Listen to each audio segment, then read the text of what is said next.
Halo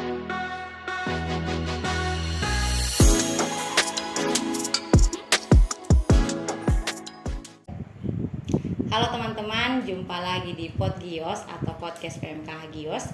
Terima kasih karena teman-teman sudah mengklik video ini. Beta yakin teman-teman punya keresahan yang sama seperti tema yang akan Kotong bahas sebentar, yaitu tentang overthinking. Sebelumnya, perkenalkan Beta Weli. Beta akan menjadi moderator dalam diskusi hari ini. Dan tentunya Beta akan sendiri. Kotong akan mengupas tuntas permasalahan tentang overthinking ini dengan seorang narasumber yang sangat-sangat berpengalaman dalam masalah overthinking ini. Dan narasumbernya adalah Kak Febi Sitanaya. Halo Kak Ebi. Sebelum kita mulai ketemu diskusi, mungkin Kak Ebi bisa perkenalkan diri dulu kepada teman-teman. Oke, Weli, baik adik-adik. Perkenalkan, nama lengkap Febriani Sitanaya. Adik-adik bisa panggil Kak Febi. Jadi Kak ini dulu alumni Fakultas Kesehatan Masyarakat angkatan 2015 dengan tahun lulusannya 2019. Pernah juga jadi badan pengurus PMK Hagios sekarang di tahun 2017.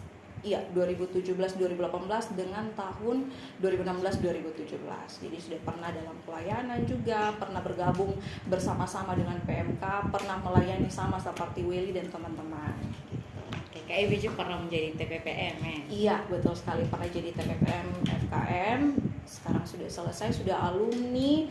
Lalu saat ini Kak sementara bekerja di bidang jaminan kesehatan nasional. Oke, mungkin teman-teman itu perkenalan singkat tentang ketemu punya narasumber hari ini. Ketemu kembali ke topik ya Kak, berbicara tentang overthinking nih. Ini topik yang sangat menarik menurut Beta. Namun sebelum itu Beta mau tanya di Kak Ebi, Kak Ebi sendiri pernah kok atau sering alami overthinking? Pernah dan beberapa kali sering overthinking. Sering ya? Ya. Kalau Beta boleh tahu ya Kak, hal-hal apa sih yang buat Kak Ebi itu overthinking? Yang pasti masa depan, Weli. Masa depan yang tidak terduga itu menjadi satu hal yang buat Kak overthinking dalam hal karir, dalam hal pasangan hidup. Weli pasti Weli juga merasakan overthinkingnya dengan masa depan dalam hal ini pasangan hidup ya. Dan beberapa hal-hal kecil yang mungkin sebenarnya tidak perlu untuk diambil hati secara berlebihan atau dipikirkan secara terus-menerus, tapi akhirnya jatuh-jatuhnya ya seperti itu. Berarti overthinking ini sonde hanya tentang hal-hal yang penting menurut ketongnya, tapi bisa tentang hal-hal yang ketong anggap ini kecil sih. Iya. Tapi kalau memang kamu overthinking ya pasti overthinking. Gitu. Iya, betul. Nah menurut Kak Ebi sendiri overthinking itu perlu kok sonde untuk seseorang, karena kan kayak ada orang yang berpikir kalau overthinking itu hal yang negatif, ketong boleh lakukan itu, ketong boleh rasakan itu. Tapi ada orang juga yang berpikir kalau beta perlu untuk overthinking supaya kalau beta ada di itu situasi, beta tahu apa yang beta harus buat nih begitu. Oke. Kalau menurut Kak, overthinking itu ujung-ujungnya negatif. Sesuatu yang over atau sesuatu yang berlebihan itu pastinya negatif, Willy. Tapi bukan dalam artian kita hidup tanpa memikirkan masa depan. Aware dengan ketong punya kehidupan, aware dengan ketong punya masa depan tuh penting.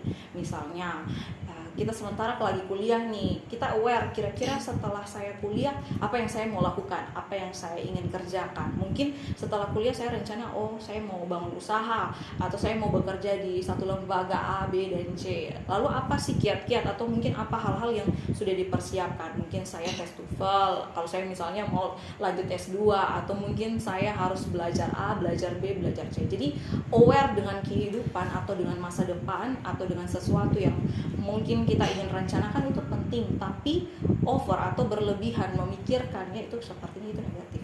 Oh, jadi kalau sebatas aware itu bagus, tapi kalau kita terlalu memikirkan, terlalu sering, itu ujung-ujungnya sonde baik ya Kak? Iya, terlalu larut lah. Terlalu larut dalam apa yang kita pikirkan sonde baik. Betul. Nah, dari apa yang Kak Ebi sudah jelaskannya, pandangannya Kak Ebi sendiri tentang overthinking itu apa? Kalau menurut Kak, overthinking itu adalah ketika kita mengkhawatirkan masa depan secara berlebihan.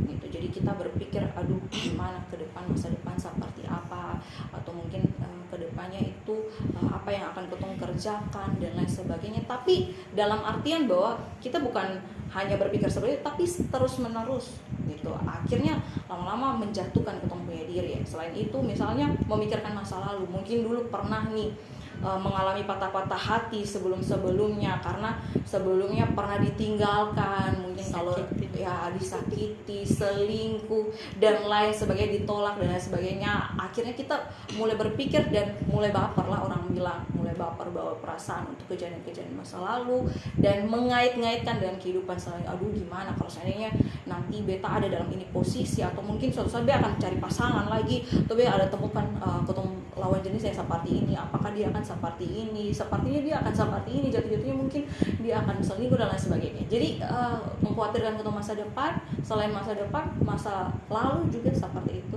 Jadi overthinking itu memikirkan sesuatu secara berlebihan. Oke, makasih Kak Ebi. Lalu ke ciri-ciri dari seorang yang mengalami overthinking ya Kak jangan sampai kayak ketong salah mendefinisikan ketong sendiri. Mungkin kayak ketong hanya sekedar memikirkan tentang apa yang ketong pikirkan, tapi ketong mendefinisikan ketong diri sebagai orang yang overthinking. Kira-kira ada ciri-ciri apa?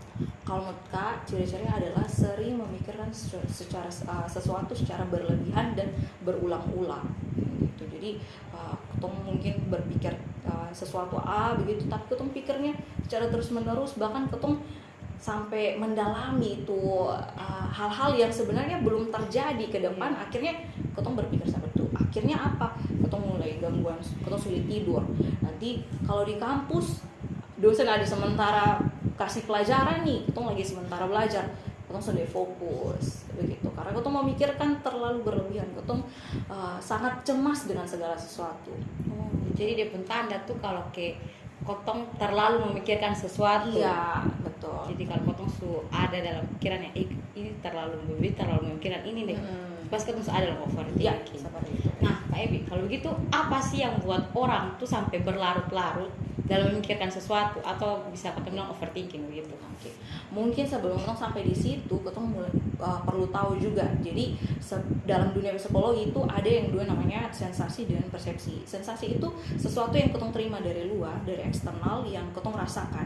Contohnya ketong merasakan sinar matahari di pagi hari, atau mungkin ketong merasakan angin yang berhembus. Itu sensasi namanya, sesuatu yang dari luar dan ketong rasakan. Persepsi adalah ketika ketong menerima itu sensasi-sensasi yang tadi, lalu kita mulai mengolah dalam hal ketong mulai memikirkan begitu dan membentuk satu tindakan, maka itu disebut dengan persepsi. Contohnya ketika kita jalan di jalan merasakan terik panas matahari, kita mulai berpikir, oh kayaknya harus pakai payung nih, harus pakai jaket mungkin gitu. Atau dalam kondisi-kondisi cuaca yang dingin, oh kalau musim dingin berarti saya harus pakai apa? Siap mantel mungkin. Kalau hujan, kalau dingin bisa pakai selimut, bisa pakai jaket seperti itu. Jadi dimulai dari sensasi dan persepsi. Nah, persepsi ini tindakan seseorang untuk menangkap atau mengekspresikan tindakannya itu disebabkan oleh banyak hal. Misalnya oleh masa lalu, dalam hal ini pengalaman atau pendidikan, budaya, kepercayaan. Itu sangat mindset, kondisi sangat mempengaruhi bagaimana kita mempersepsikan sesuatu. Kasih contoh saja, misalnya kalau kita lewat nih, mungkin kita berjalan, mungkin ketemu teman, mungkin ketemu say hi gitu, ketemu say hi begitu, tapi ternyata mungkin dia sudah didengar, Sudah respon. dia tidak respon, dia sudah respon. Ada dua hal yang mungkin terjadi. Yang pertama, kalau ketemu punya relasi yang baik dengan dia, mungkin saja pada saat itu ketemu akan berpikir, oh mungkin dia sudah didengar. Tapi kalau ketemu sebelumnya mungkin ketemu punya track record yang kurang baik dengan dia, pasti ketemu akan berpikir, kayaknya dia suka sih, dia betah. Mungkin dia ada dendam, atau mungkin dia belum selesai dengan ketemu masalah yang dulu. Nah, jadi ada dua hal nih yang akhirnya membentuk, karena itu dia ada kondisi, ada budaya, ada kepercayaan, ada pengalaman yang akhirnya membentuk ketemu punya persepsi gitu.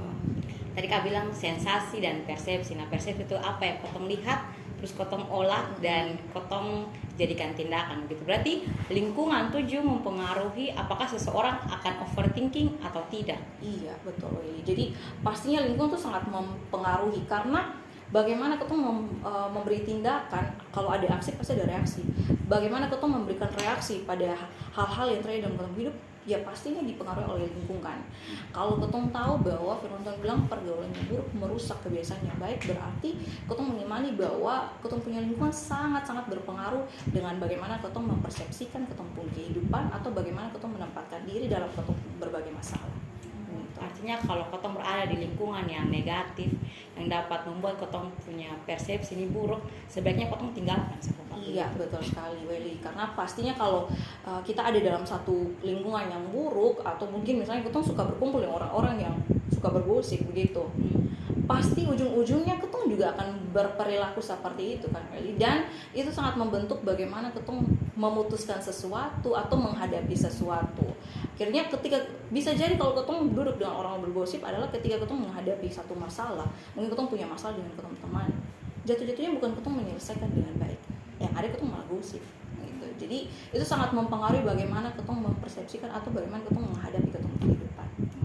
Oke Kak, berarti kayak ketong persepsi itu mempengaruhi apa yang ketong lakukan Kak. Nah berarti overthinking ini ternyata punya dampak juga bagi orang yang mengalaminya. Nah kira-kira dampak atau kerugian apa sih yang dirasakan oleh orang-orang yang sering mengalami overthinking begitu? Iya. Kalau dampak sih pastinya banyak, pasti Willy dan Kak serta teman-teman pasti sudah merasakan. Mungkin hal-hal yang paling kecil, yang paling ringan-ringan adalah susah tidur. Akhirnya ketemu bete sampai tengah-tengah malam. Giliran besok ketemu mau kuliah, baru sulit, tau bangun pagi sulit dan tidak konsen, bahkan tidak fokus di perkuliahan gitu. Selain itu cemas, gangguan cemas. Jadi buat apa-apa sedikit cemas. Aduh ini bisa Sony, ini bisa Sony. Jadi kita semakin cemas. Lalu mungkin yang berat adalah depresi. Jatuh-jatuhnya depresi. Mulai antisosial. Nanti mulai menjauhkan diri dari perkumpulan teman-teman yang lain karena mungkin merasa bahwa tidak ada yang mengerti dia dan lain sebagainya. Jadi mulai antisosial, lalu mungkin mulai ada di masa dimana bahwa menyakiti diri sendiri. Kan ada tuh beberapa orang ketika menghadapi depresi, mereka mulai sayat-sayat tubuh lah begitu, menyakiti, pukul-pukul diri di tembok mungkin, atau menyakiti yang dalam hal-hal lain. Jadi dampaknya sangat besar ketika kita ada dalam overthinking kalau dibiarkan secara terus-menerus begitu. Kalau beta sendiri ya Kak, menurut beta kalau beta soalnya overthinking tadi Kak, kalau beta overthinking tadi Kak Ebi bilang ini susah tidur, terus sonde fokus. Jadi ujung-ujungnya sonde produktif begitu. Betul. Karena sekali. ketong susah kelola ketong pikiran, akhirnya dalam jalan ketong hari itu sonde fokus dan sonde produktif. Iya, Jadi betul. itu hari itu terjadi begitu cepat tanpa ada sesuatu yang ketong hasilkan. Iya betul. Jadi teman-teman ketong bisa tahu kalau overthinking ini sonde baik untuk ketong begitu.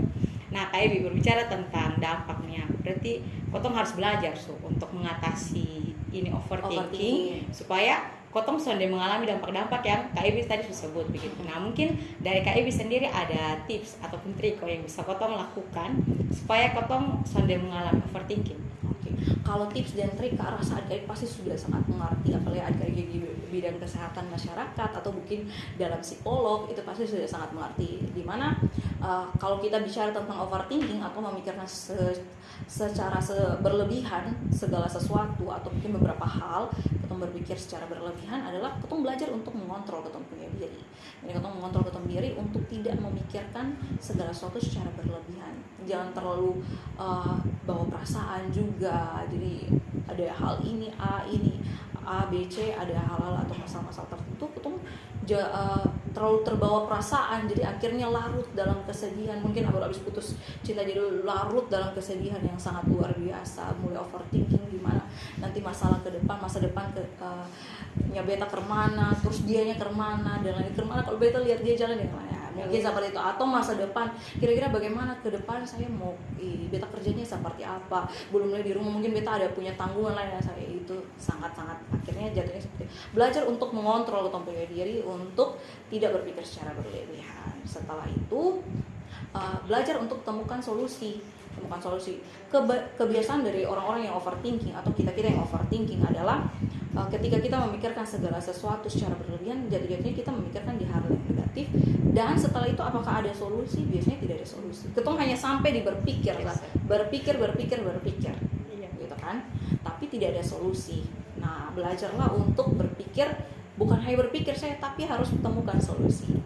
Dan yang paling penting adalah menurut ketong sering lupa bahwa ketong lupa menempatkan Tuhan dalam segala ketong punya aspek kehidupan, dalam ketong punya masa lalu, ketong punya kegagalan, ketong punya masa depan, dan ketong punya perencanaan. Jadi kalau ketong belajar untuk menempatkan Tuhan dalam segala sesuatu, rasanya Kak rasa bahwa ketong sedang memberikan ketong punya kontrol kehidupan di Tuhan gitu. Ketong tidak sedang menempatkan ketong pun diri sebagai kapten atas ketong pun kehidupan. Seringkali ketong lebih menempatkan nih ketong punya diri. Jadi karena ketong terlalu memikirkan ketong masa depan, kadang-kadang ketong melibatkan Tuhan sebagai Tuhan ini yang mempunyai, bukan perencana, bukan pemilik kehidupan, tapi Tuhan yang pokoknya Tuhan tuh harus ikut beb mau, yang mengabulkan apa yang iya, mengabulkan apa yang ketong mau. Ketong mungkin buat perencanaan A, B, C, dan D. Tuhan beta buat A, B, C, dan D. Pokoknya apapun yang terjadi Tuhan harus ikut ini. Tuhan Menurut kabulkan. beta, iya, menurut beta ini nih yang terbaik Tuhan, ini yang terbaik. Ketika ketong sudah sampai di sana, ketong mulai kecewa, menyalahkan Tuhan bahwa Tuhan sudah baik karena beta kan sudah berdoa, beta maunya yang kayak gini gitu. Nah, ketong seringkali memberikan ketong agenda-agenda di Tuhan supaya Tuhan mengabulkan. Tapi ketong lupa untuk melibatkan Tuhan dalam ketong agenda atau melihat kira-kira Tuhan punya agenda apa dalam ketong kehidupan gitu. Kalau ketong percaya bahwa setiap orang tuh pasti punya hidup tuh punya tujuan gitu. Ketong sang ciptaan punya pencipta yang pastinya menciptakan ketong dalam satu big plan atau satu perencanaan yang sangat luar biasa. Nah, apakah ketong sudah pernah bertanya di Tuhan, kira-kira Tuhan ini maunya apa untuk beta? Apakah Tuhan mau seperti ini? Bagaimana dengan beta punya kuliah? Tuhan maunya seperti apa beta punya kuliah? Dengan bepung pergaulan, Tuhan maunya seperti apa dalam bepung hobi? Ketong ingat Welly waktu ketong belajar di KTB, kalau adik-adik sudah pernah KTB sampai di bahan pembinaan dasar ya, di bahan PD kalau tidak salah PD 4, Welly kita belajar tentang hidup yang berfokus pada Kristus ya. Kalau kita belajar hidup berfokus pada Kristus, kita digambarkan ketemu kehidupan seperti satu roda. Porosnya adalah Kristus. Lalu ketemu punya masa depan, ketemu punya pekerjaan, ketemu punya pendidikan, ketemu punya pasangan hidup, keluarga, hobi dan lain sebagainya merupakan jari-jari yang menolong ketemu untuk terhubung dengan Kristus. Nah, pertanyaannya adalah apakah Kristus yang sudah jadi poros dalam ketemu punya roda kehidupan atau ketemu punya segi-segi kehidupan itu yang ada jadi menjadi poros dalam ketemu punya kehidupan. Ketika dia menjadi poros, pastinya ketemu akan kecewa karena ketemu sudah menemukan hal-hal tersebut. Ketemu mencari berambisi untuk ada dalam hal tersebut, tapi kita tidak menemukan gitu. Ketemu lupa bahwa Sang Pencipta punya big plan untuk ketemu, punya rencana yang sangat besar untuk ketemu, yang harusnya ketemu libatkan dia dalam ketemu punya seluruh aspek kehidupan. Gitu ya. Oke, makasih Kak Evi, dia punya tips dan trik tuh sangat-sangat luar biasa. Mudah-mudahan ketemu bisa lakukan sama-sama supaya ketong jangan sampai terjebak dalam masalah overthinking ini. Betul, really. Dan ketong ingat bahwa kalau tidak salah sih firman Tuhan dalam Yakobus 4 ayat 13 dan 17 menyatakan bahwa kalau ketong punya rencana, jangan bilang kalau ketong pasti akan berbuat ini dan ini. Tapi ketika ketong punya rencana, ketong bilang bahwa jika Tuhan mengizinkan, jika Tuhan berkenan, maka kita akan melakukan ini dan ini. Jatuh-jatuhnya ketika ketong bilang, oh beta bisa buat ini, ketong sedang menyombongkan ketong diri bahwa saya lah atau beta lah pemilik kehidupan, beta lah yang menceritakan, beta lah yang punya ini cerita. Padahal yang punya cerita ketemu kehidupan, yang menuliskan dan menggambarkan serta memberikan ketemu kehidupan adalah Kristus sendiri atau Tuhan itu sendiri yang memberikan.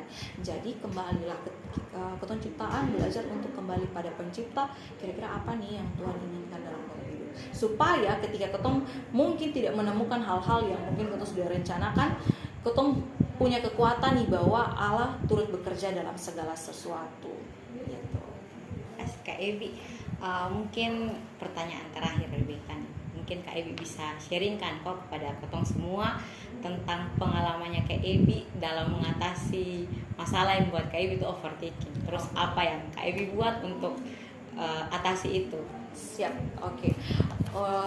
Mungkin Kak sharing sedikit. Jadi sebelum mungkin Kak akan sharing hal-hal dalam perkuliahan karena pasti audiens yang mendengarkan adalah teman-teman atau mahasiswa yang sedang bergumul atau sedang berjuang dalam medan perkuliahan. Nah, adik-adik, Kak mau cerita bahwa sebelumnya Kak ini tidak pernah merencanakan untuk masuk dalam Fakultas Kesehatan Masyarakat. Jadi Willy Kak ini tidak pernah merencanakan seperti itu. Yang Kak rencanakan adalah Kak ingin kuliah di fakultas lain gitu. Jadi Kak sudah merencanakan di fakultas-fakultas lain. Tapi ada beberapa insiden akhirnya Kak harus kuliah dalam Fakultas Kesehatan Masyarakat. Waktu awal Kak masuk, Kak merasa aduh sudah kayaknya ini hancur karena Kak merasa bahwa oh ini bukan yang saya mau, bukan Kak keinginan, ini bukan yang ini. Lalu seiring berjalannya waktu Kak belajar melihat bagaimana Tuhan membentuk ketempunya hidup, membentuk Kak hidup. Kak mulai bergabung dalam PMK, Kak mulai bergabung dalam badan pengurus, begitu. Mulai bergabung dalam KTB, ada punya saudara-saudara KTB, adik-adik KTB. Lalu setelah Kak melewati itu, Kak mulai lihat lagi ke belakang. Aduh, ini yang Kak pernah sesalkan bahwa dulu kan pernah tidak berharap untuk di FM, tapi ternyata Tuhan begitu menulis cerita dengan sangat luar biasa, di mana Kak belajar banyak dalam PMK, punya adik-adik KTB, begitu dimuridkan mengenal Kristus dalam PMK. Itu bukan satu hal yang kebetulan, dan Kak sangat bersyukur berkali-kali, sangat-sangat bersyukur. Kak ingat dulu waktu zaman Kak masih kuliah, Kak masih zaman badan pengurus, Kak ingat bahwa dulu kan kalau ketong badan pengurus nih, ketong jalan kaki dari Perkantas. Jadi adik-adik ketong jalan kaki dari Perkantas dan ketong kembali di itu bundaran untuk ketong naik bemo adik-adik. Nah pada saat itu ketong waktu ketong berjalan, waktu itu Kak Ina dan Elsa biasanya pokoknya teman-teman badan pengurus biasanya ketong jalan dan ketong kadang-kadang berhayal kira-kira kalau seandainya ketong sudah pernah ketemu atau mungkin ketong sudah ketong sudah kuliah di FKM, kira-kira ketong ketemu ke sonde, kira-kira nih apakah ketong jadi badan pengurus atau sonde. Ternyata ketong melihat semakin ketong merenungi bahwa Tuhan sangat luar biasa dalam ketong kehidupan. Karena kalau tidak masuk FKM mungkin tidak pernah kenal Tuhan, mungkin tidak pernah mengenal teman-teman yang lain, saudara-saudara badan pengurus yang lain yang sangat-sangat menolong Kak pada waktu masa-masa kritis, baik dalam masa depresi atau mungkin dalam masa-masa titik terendah. Jadi kalau seandainya Tuhan waktu itu pakai nih, Kak punya jalan cerita, pastinya bukan seperti ini, akhirnya tidak seperti ini. Lebih daripada itu Kak ingat waktu Kak susun tugas akhir, Kak sangat bergumul dengan tugas akhir. Kak ada di posisi di mana Kak rasa kayaknya Kak Anison akan lewat KJ Etik, dan mungkin kayaknya Kak akan ulang proposal. Ada masa di mana Kak ingat Kak berhenti kerja proposal itu sekitar 3 bulan kalau saking karena begitu overthinkingnya dan begitu depresi karena begitu banyak pressure atau tekanan dari luar begitu. Akhirnya ada satu titik di mana Kak ingat waktu itu Kak baca buku Don't Give Up. Itu dia bilang bahwa mungkin ketong nih sudah tahu gambaran besar dari ketong punya cerita kehidupan, tapi Allah sang pemilik kehidupan tahu gambaran besar ketong punya kehidupan. Itu tuh Kak mulai belajar bangkit, mulai belajar kerja proposal, apapun yang terjadi waktu itu Kak menyerahkan diri bahwa Tuhan apapun yang terjadi, entah nanti beta ganti judul atau beta harus ulang proposal atau beta harus ulang KJ etik, it's up to you. Maksudnya itu terserah Tuhan. So beta akan buat terbaik sebisa-bisanya beta, Tuhan yang menyelesaikan. Dan akhirnya boleh selesai dengan baik di 9 semester. Lalu Kak ingat wisuda tahun Februari 2020, satu bulan kemudian akhir Maret Kak dipanggil kerja, tanggal 1 April Kak tanda tangan kontrak kerja. Jadi Kak sangat bersyukur dan sangat memuliakan Tuhan bagaimana Tuhan menulis dan menggoreskan berbagai kisah dalam Kak hidup. Satu lagi Kak ingat adalah kalau adik-adik pernah patah hati, Kak juga pernah patah hati. Jadi Kak ingat sekali, kayaknya tahun lalu kalau saya salah sih, tahun lalu. Jadi mungkin Kak sempat dekat dengan orang dan akhirnya Kak menemukan bahwa ternyata dia sudah dekat sama Kak gitu. Jadi ternyata dia dekat dengan orang. Yes, dia ternyata dekat dengan orang lain juga Willy, dan akhirnya Kak patah hati. Itu ada di posisi yang sangat-sangat depres. Dalam artian Kak kerja lihat komputer tapi kosong. Itulah ciri orang overthinkingnya adik-adik. Lihat komputer kosong. Aduh ini contoh mau kerja apa? Gitu. Depresi, hal yang Kak buat Kak ingat adalah Kak berlutut di hadapan Tuhan. Jadi Kak waktu itu gereja dan Kak berdoa di hadapan Tuhan. Kak menyerahkan Kak pun kehidupan dan Kak cerita seluruh hal yang bikin Kak sakit hati dan patah hati waktu itu. Puji Tuhan, Tuhan tuh sangat luar biasa, Willy, ya, sangat luar biasa adik-adik, bahwa setelah itu beberapa mungkin sekitar 1 bulan atau 2 bulan kemudian Kak pulih dan bangkit dari masa-masa patah hati. Lalu Kak melihat bahwa Tuhan mengajarkan gitu banyak hal. Tuhan mengajarkan bagaimana Kak berrelasi dengan orang, mengajarkan bagaimana Kak harus membawa persepsi Kak dengan orang-orang mungkin yang Kak pernah dengar dan lain sebagainya. Ada begitu banyak hal yang Kak belajar. Lalu Kak bersyukur dan memuji Tuhan bahwa Tuhan tidak pernah salah mengizinkan segala sesuatu terjadi dalam kehidupan. Gitu, Willy. Itu saja. Mungkin Willy ada punya juga hal-hal yang mau dibagikan. Kalau sebenarnya pasti Willy juga pernah overthinking kan. Kalau beta ya overthinking nih masalah tugas akhir sekarang Kak. Banyak hal yang berasa ini di besok bisa lewati begitu. Contohnya kayak konsul saat beta masih konsul, beta yang lain wisuda. Itu beta pikir, ini karena nih dulu kotong kuliah sama-sama, kerja tugas sama-sama, bahkan mungkin ketong alami semua tuh sama-sama. Tapi kenapa dong jalan kasih ngabe duluan begitu? Kenapa? Beta sampai tanya Tuhan, kenapa sih beta alami ini? Tapi setelah beta berpikir dengan tenang, beta tenang, terus beta bilang Tuhan, mungkin Tuhan punya rencana yang besok tahu tuh. Dan ketika beta melewati itu tahap, ternyata Tuhan mengizinkan beta untuk belajar Kak. Beta nih orangnya sabaran. Beta mau bepo hidup ini yang bisa tulis nih. Kayak dulu kayak Kak Ebi bilang, ini yang bisa tulis. Jadi memang Tuhan kabulkan saya apa supaya karena beta tahu ini nih baik Tuhan untuk beta, tapi Tuhan bilang sonde bisa atur hidup. Dan akhirnya dari ini proses, dari ini terhambat semua yang Tuhan kasih ini, be belajar banyak Kak. Pertama be belajar untuk lebih dekat dengan Tuhan. Be sonde mengandalkan be pun diri, karena be berpikir kalau tugas akhirnya hal yang mudah. Kerja proposal ketong dari semester 4, 5, 6 terus terbiasa bikin bab 1 sampai bab 3, analisis data, ini sudah belajar biostatistik, itu gampang. Tapi saat be ada di tahap ternyata susah. Jadi Tuhan bilang, lu tuh bisa kontrol sendiri, lu nih hanya ciptaan yang sone mampu begitu. Tuhan mengizinkan beta untuk mengenal dia lebih dalam gitu, mengenal dia, bahkan belajar untuk taruh apa yang beta gumulkan dalam di tangan. Dan di saat beta taruh itu semua, beta melihat kalau Tuhan pertolongan tuh terlalu luar biasa untuk beta. Hal-hal yang beta rasa beta bisa untuk lakukan. Walaupun beta bisa untuk lakukan Kak, tapi Tuhan taruh beta teman-teman atau orang tua yang bisa bantu beta untuk lewati itu. Jadi mungkin yang be belajar kalau kotong ada dalam tahap di mana overthinking, kotong sudah bisa mengatasi ini masalah dan buat kotong berpikir terus menerus, coba kotong belajar untuk libatkan Tuhan. Jangan sampai kotong jalan sendiri begitu. Kotong belajar untuk melibatkan Tuhan dalam segala hal yang kotong pikirkan. Jangan sampai kotong hanya mengandalkan apa yang menjadi kotong pun bisa. Kotong mencoba untuk mengambil Tuhan pun tanggung jawab. Padahal sebenarnya kotong ini hanya ciptaan begitu. Jangan coba untuk atur Tuhan. Mungkin itu dari beta sih Kak. Iya, pastinya kayak kadang-kadang kotong sering ambil ahli atau mengontrol kotong punya kehidupan dengan berpikir bahwa kotong punya rencana terbaik dibandingkan rencana Tuhan. Seperti itu. Jadi ya itulah Willy serba-serbi dan sefruit beberapa cerita yang bisa dibagikan untuk adik-adik ya. Kak Ewi, mungkin ini kan kotong semua tutup kotong podcast. Mungkin ada closing statement kok dari Kak sebagai seorang narasumber untuk kotong teman-teman yang menonton podcast. Oke. Kalau dari Kak sih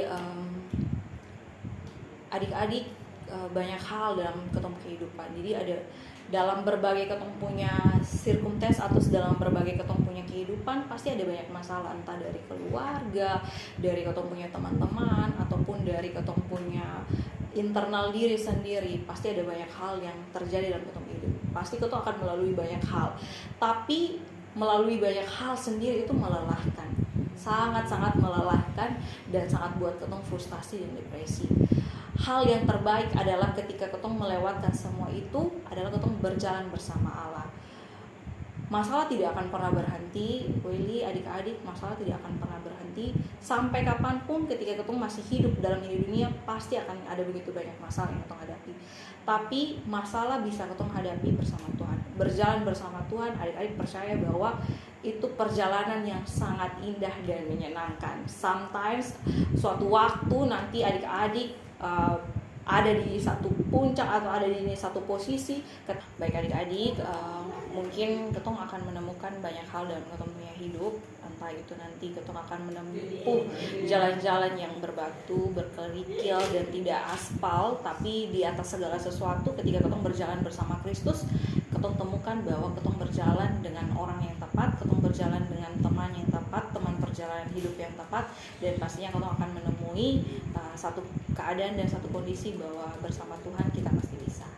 Oke, itu saja Welly. Terima kasih untuk hari ini ya Welly ya. Terima kasih sudah undang Kak dan adik-adik Badan Pengurus PMK Hagios. Terima kasih kiranya yang hari ini Kak bisa bagikan bisa bermanfaat untuk Welly, untuk adik-adik dan untuk semua orang.